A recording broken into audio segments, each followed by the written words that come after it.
Well, today, the House prepares to grill a former Biden aide over allegations of cognitive decline and a cover-up at the highest levels. NewsNation's Tom Dempsey joins us live from Capitol Hill this morning. Tom, good morning to you. What is the latest on the Biden investigation? I feel like, the summer news cycle has been so gangbusters. This has been put on the back burner a bit. Get us up to speed. Hey, Markie, good morning from Capitol Hill. Well, look, just a few hours from now here at the Capitol, one of former President Biden's senior advisors will sit down for a closed-door interview as part of this House investigation, diving into claims of former President Biden's cognitive decline and his use of autopen. Right here on NewsNation, Chairman James Comer, he's the one overseeing this investigation, and he spoke about some of the crucial information that could come out of today's closed-door interview. Take a listen. These insiders that we're bringing in on the autopen investigation, they were the only ones that had access to Joe Biden for more than a photo op amount of time.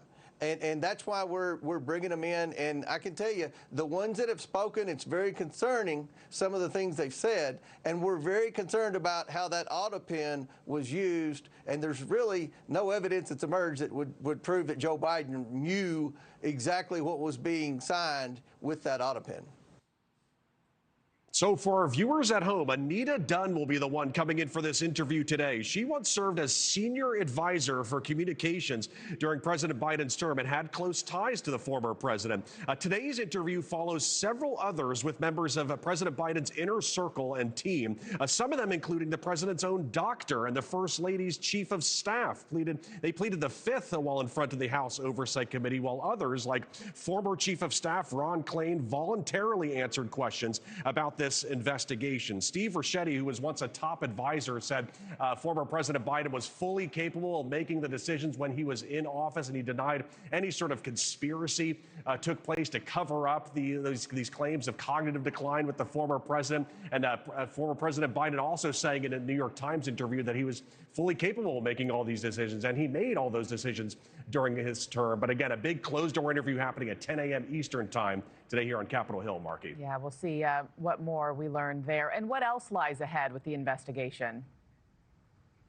Well, it was a big part of the NewsNation interview with Chairman Comer, who did not rule out possibly issuing a subpoena against former Vice President Kamala Harris. And here's the thing, there's other interviews still waiting to happen with all this. People like former White House Press Secretary Karine Jean-Pierre are going to be interviewed behind closed doors as part of this investigation, as well as former Chief of Staff Jeff Zients and others. Those interviews will be happening this month and next. So on one side of this, you have House Republicans saying that there was a conspiracy to cover up former President Biden's cognitive decline. And then on the other side, you have Democrats saying that this is all just a big waste of time. Markie? Yeah, and we'll continue to watch who actually talks and who continues to plead the fifth.